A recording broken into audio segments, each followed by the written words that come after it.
শুনো ছেলে, কখনো দেখছো দরজা জ্বালানো সবকিছু বন্ধ করে রুমে বসে বসে একটা মেয়েকে কান্না করতে? কখনো দেখছো একটা মেয়েকে ওয়াশরুমের ভিতরে বসে বসে কান্না করতে?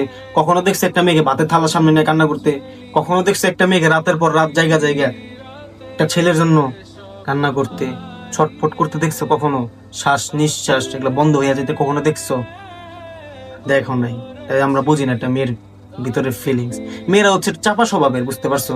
ওরা আছে না, ওদের মনে করে যে ভাই বুক ফাটবো কিন্তু মুখ ফাটবো না, এরকম মেয়েরা হচ্ছে চাপা স্বভাব। যে মেয়ে সবসময় ফ্যামিলিতে আগে আগে থাকতো, যে কোনো প্রোগ্রামে যে কোনো অনুষ্ঠানে, ওই মেয়ে সবসময় সবাইকে উৎসাহ দিত, সবসময় সবার আগে আগে থাকতো।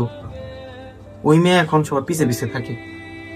যেই মেয়ে ফ্যামিলিতে সবচেয়ে বেশি কথা বলতো, সবসময় বাচ্চাদের মধ্যে car car car car car করতেই থাকতো, ওই মেয়ে এখন কথাই বলে না, চুপচাপ থাকে, সবসময় একা একা থাকে।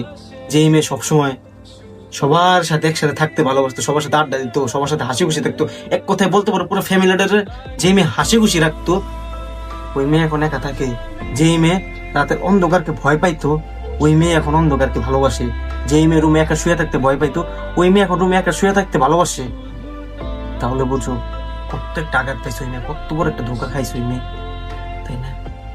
যেই মেয়ে বাড়িতে তার কাজিনরা আসলে ওই মেয়ে কত খুশি হইতো, সবসময় তাদের সামনে সামনে থাকতো, তাদেরকে নিয়ে এটা করতে, কখনো এটা করতে, কখনো এটা রান্না করতো, কখনো ওইটা রান্না করতো, এখানে ঘুরতে যেত, এখানে ঘুরতে যাইতো।